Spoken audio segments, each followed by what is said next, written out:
Welcome back to Home Spot, everyone. So I hope, first and foremost, I hope everyone is having a great day today. I'm doing pretty good. It's a little cold outside, a little too cold for my taste. But nonetheless, here is our new project. It's a dresser. It's my old dresser. It's very old for that matter. It's about 20 years old. It's definitely seen better days. So we're gonna refinish it, not necessarily repurpose, just refinish it. Want to get rid of a few things here. So let me kind of just bring you up to speed first. So here's what I'm thinking. Mirror, gone. This whole top piece, gone. As far as the mirror, I want to replace it with the square mirror. I'm a little more favored towards the square side. Don't really care for that round. It looks kind of 1990s-ish, if you will. All this water damage. Again, this just didn't happen overnight. This has happened over the past 20 years. We're gonna fix that. All of these drawers, redone, gone. Maybe not gone, but redone at least. This flower thing, not my thing. But nonetheless, it's gonna go in my daughter's room. I have exactly 58 inches of room. This from side to side is exactly just under 61. It's like 60 and 7/8. So I need to find 3 inches of room. I need to cut off 3 inches of it. Now I want to do this without doing so much work. So find out a way to do it super easy. I've already done a little bit of planning ahead, and here's kind of my thinking. Just open this here. If you actually notice here, there's about a 1/4 inch of gap on both sides here. What I'm thinking is just scoot the drawer over that 1/4 inch on both sides. That buys us 1/2 inch. Over here on the side, I know I can get another 1/2 inch out of there. But I need to squeeze it even further. So I need to find 1.5 inches out of this side and 1.5 inches out of that side. So let's get to work. Okay, so first we start by taking everything apart, just disassembling everything, taking all the drawers out, the doors, everything that can possibly come out. That's what we're doing right now.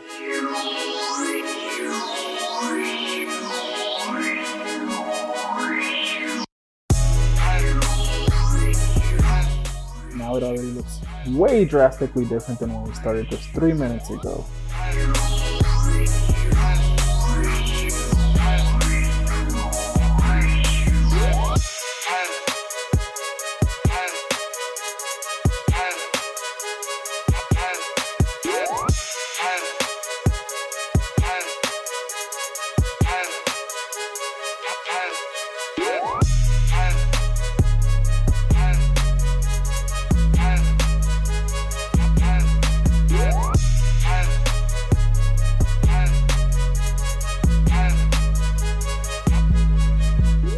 Okay, so now we're actually going to cut the sides out completely here. Now I am cutting it about 1/2 inch inset just because this is where we're going to get our 1/2 inch that I need.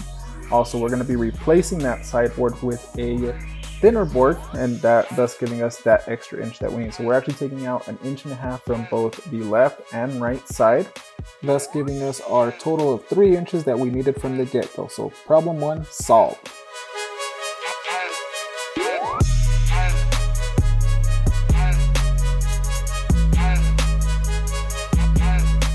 Now once we've removed the sides, it's time to get some new pieces on there. So we're just using some 1/2 inch Baltic birch plywood, just ripping it and cutting it to length here.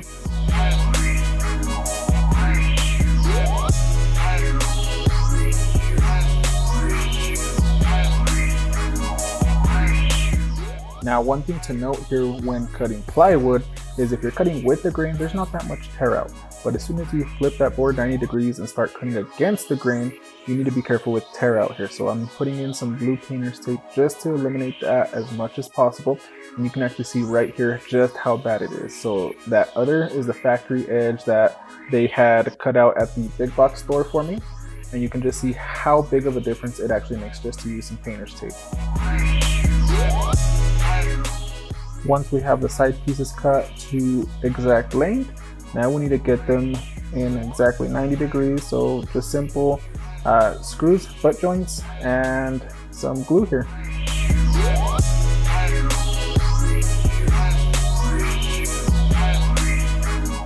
Now, one thing I do want to mention here is I am screwing into MDF. MDF has a tendency of splitting really easily here. So once you get the screw into the MDF, I recommend, just go easy on it or just simply use a screwdriver as I did.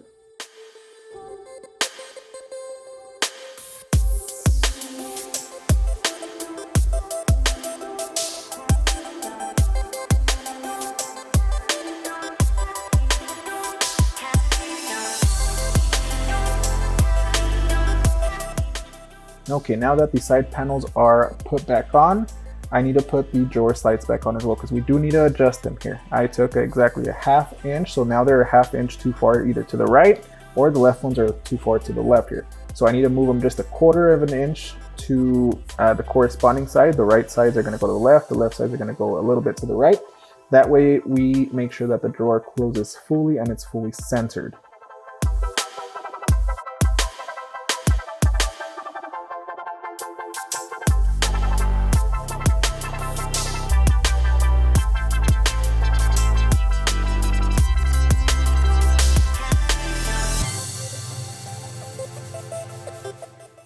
And once we're done with the actual drawer slides, just a quick test, pop in your drawers right back in. As long as they slide in and out and they're not too tight or they're not hitting the side, then we are good to go here.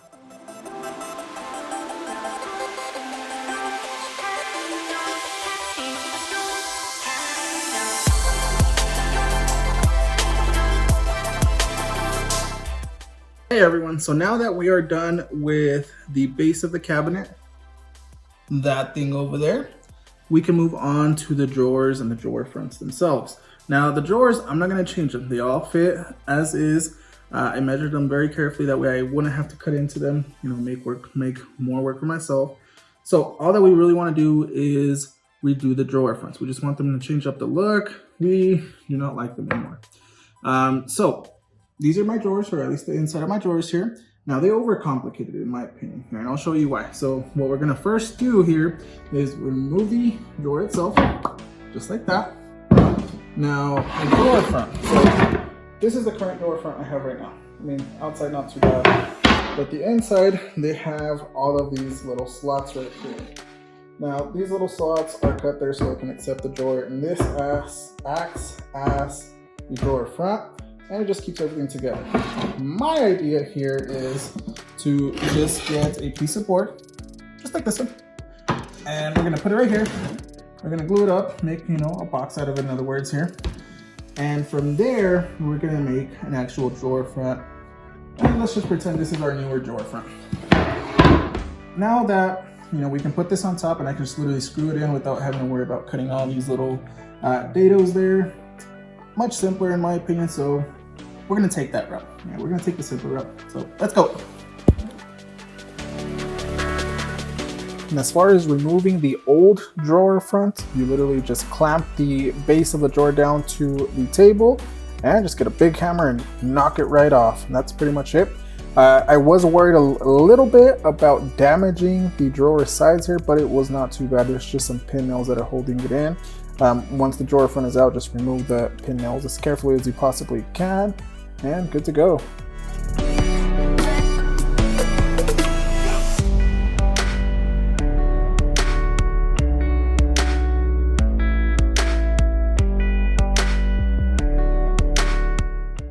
The larger drawers were the exact same, just on a bigger scale. No, nothing out of the usual there.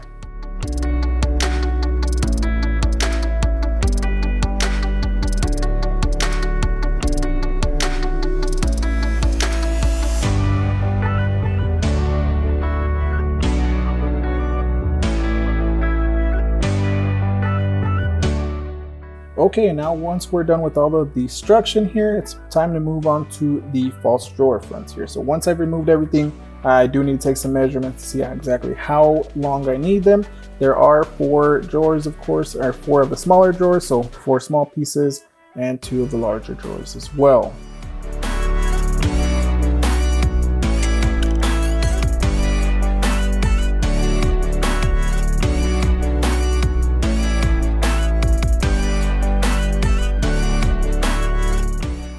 once we've cut everything out, it's time to assemble the false drawer front. So just some glue, some brad nails, and a clamp just to kind of hold everything together while you're brad nailing it. The brad nails will hold it long enough for the glue to dry while I move on to the next step.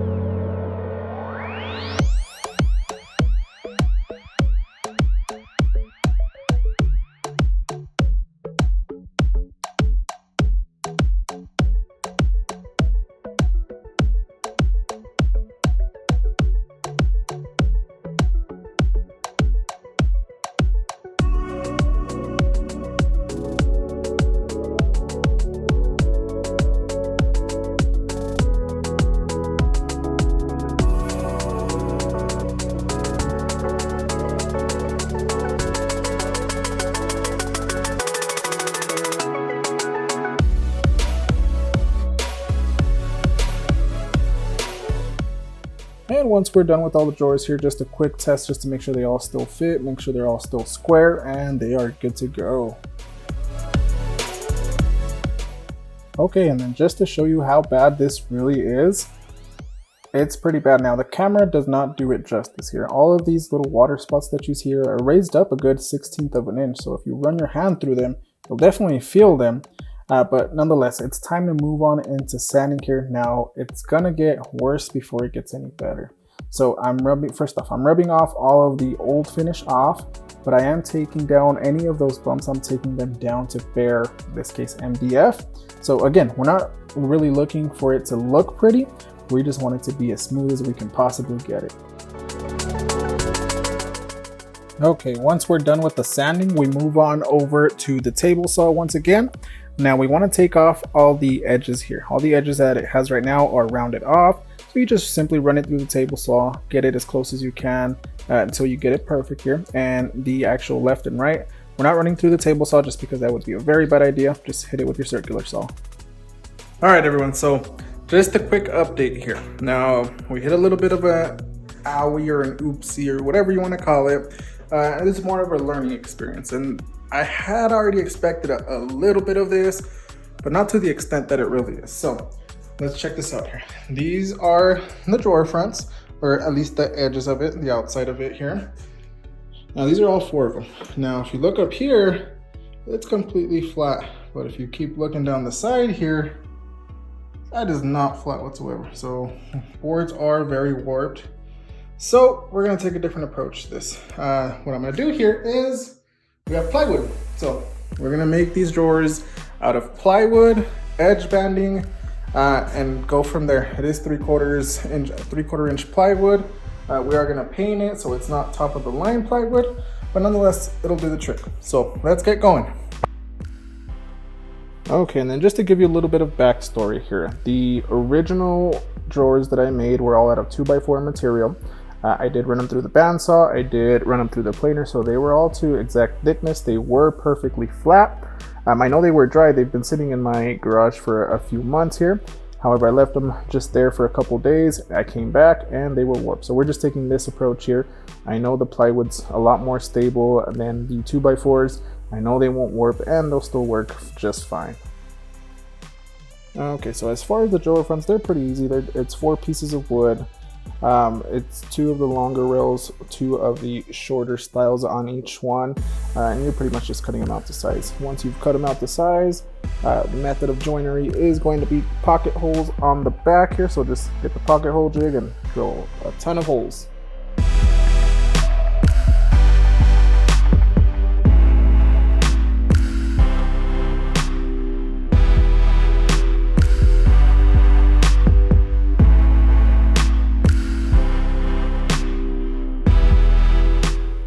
When it came to actually putting the drawers together, the jig here, I used it as a clamp and it came in very handy here. And pretty simple, use it as a jig, put in the pocket hole screws and you are good to go.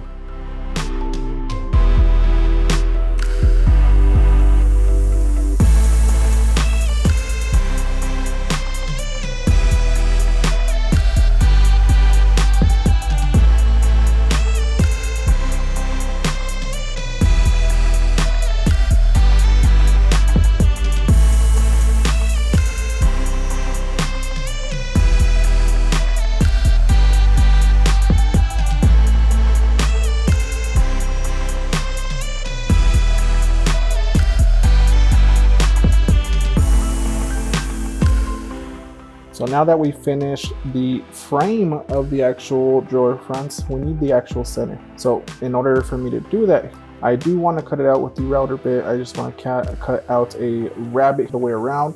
It is a 1/2 inch rabbet. Once I finish cutting out that rabbet, I can then take measurements to see exactly how big and how wide I need that centerpiece to be.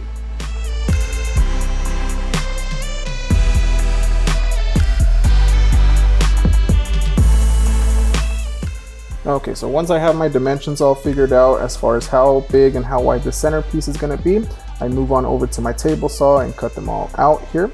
Now, the router bit does leave a round edge, so I'm going to do a 45-degree cut just to eliminate the majority of the waste, and then take it on over to the sander just to sand out the edges here, give them a nice little round over in essence here, and go from there. Okay, so once I have the centerpieces exactly the way I want them, they're fitting nicely, nice and snug, I actually want to install the drawer fronts here. So I literally just go over to the cabinet, I set it up starting from top to bottom, just align it as close as I can, clamp it in, and screw it to the actual drawer. So pretty easy. Now I did all the drawers the exact same way. I'm not going to show you every single one, but I did do all of them the same. The big ones were, it's just a bigger drawer, but same concept. Now to mount the actual doors themselves. Now what you want to do is you want to trace where the actual hardware is going to go, and then you're going to pre-drill it a little bit. And again, be careful not to go too deep, just drill it in a little bit here. And once you have that done, just screw it in right in place with the hardware. For now, again, nothing is final. You can always adjust it a little bit here. There is plenty of room for adjustment. So if it's not straight right now, you can always go in the future. Okay, and once we're done with the drawers and the doors, we move on over to the mirror here. Now I did buy a big 30-inch by 36-inch mirror. Now the way that I'm going to make this here and the way that I'm going to make it fit is, first I'm going to build a big square, as you'll see here in a minute.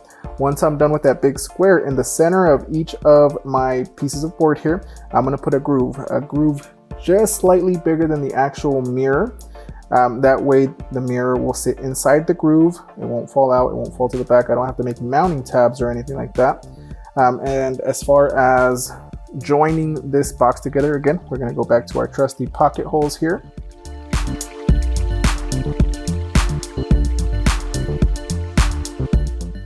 Now these boards, I don't know if you can tell here, they do have a slight bend to them. The way that I'm going to fix that bend here, I'm going to take another piece of board, a longer piece of board, and I'm going to flip it around so both of them have the exact same bend on, facing the opposite way, and that bend will just equal itself out. It'll even itself out. You will never tell.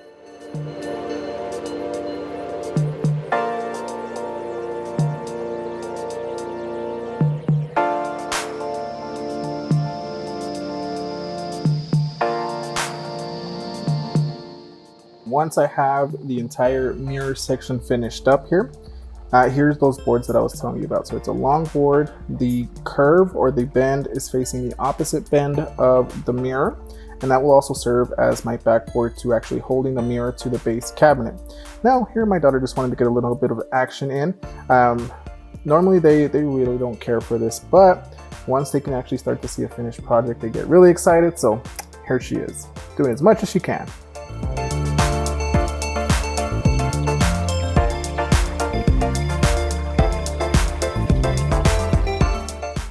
Okay, and once we're done with the general mock-up of the cabinets, I do move on over to installing the door pulls and the drawer pulls here. And they're pretty simple. There's two screws that hold them together, one on the left side, one on the right side. Now, the major thing here is you want to find the exact center from left to right and from up and down. Once you find that the exact center from left to right, you're going to measure 1.5 inches to one side, 1.5 inches to the other side, and drill 2 holes there. So just be very careful, be very precise. I actually made a jig here to make it a little bit easier on myself. That way I'm not measuring every little thing. And this goes pretty fast.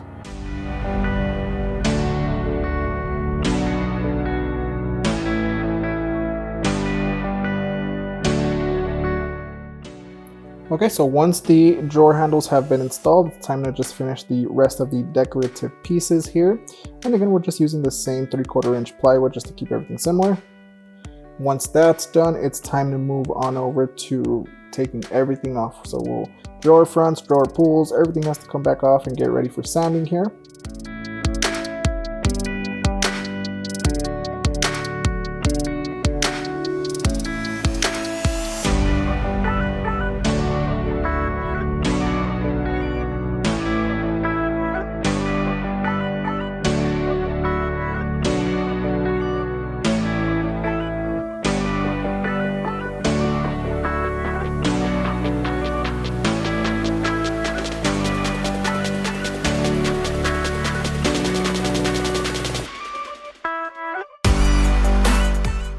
Once everything is sanded down, now is actually when I glue together that center piece onto the actual drawer fronts.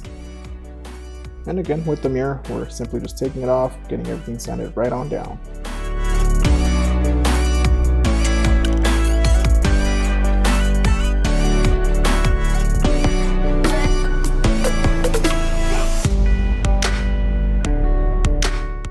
Okay, so next up we move on over to the edge banding here. Now that the front's all nice and pretty, we can make the edges all nice and pretty as well here. So I cut everything out in bulk. I got my measurements, cut everything out at once, moved on over to the iron, pressed everything on, and one by one just cut out the edges here. Yeah. With this, you just have to be patient. It's tedious work, but nonetheless, it makes it totally worth it.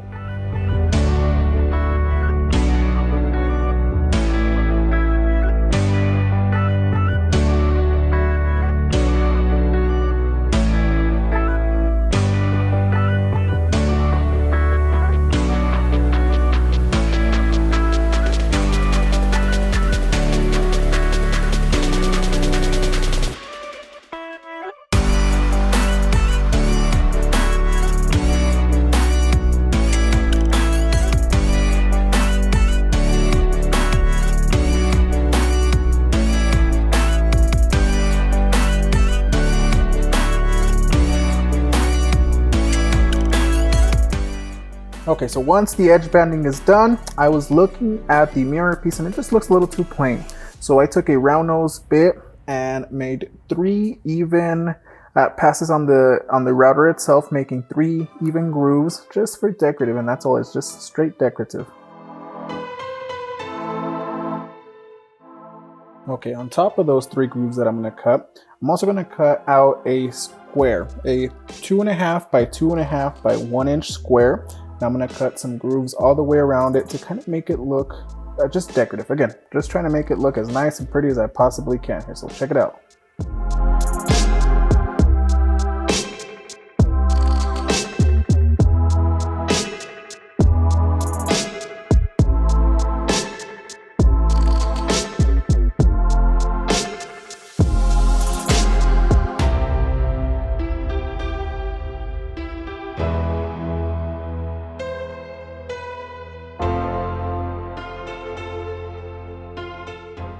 Once those grooves are cut out, we now move on over to just covering all of our screw holes, nail holes, whatever it is. We just need to make everything as straight and smooth as possible.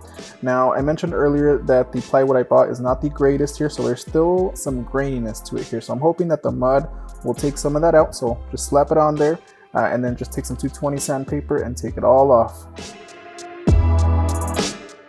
Okay, and now on to the step that I've been waiting for this whole time here, and that's painting here. Now I went with a light gray just to match some of the other pieces of furniture that we already have in that room here, and for some reason this is so satisfying here. But nonetheless, everything got a total of at least 2 coats with the exception of the top. The top got 3 coats and 2 coats of polyacrylic all the way around. Now for some reason I have absolutely no footage of me painting anything else other than this. I guess I got the important part nonetheless, but here is the finished piece.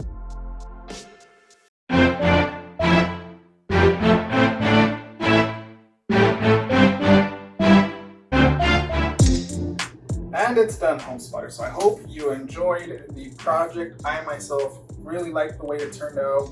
I've had it for 20 years. Hopefully we'll get another 20 years out of this.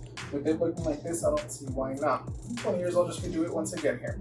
But nonetheless, the color, it matches really well. It's a little bit lighter than the other. You might be able to see the other gray right here. but nonetheless, I really like it. It matches. It's exactly what I wanted. I got rid of that round oval look, more of a squared off look. Hope you guys enjoyed it once again. If you have any questions or comments or concerns, leave them down in the comment section below. Please feel free to like, subscribe, watch any other videos. We'll see you all next time.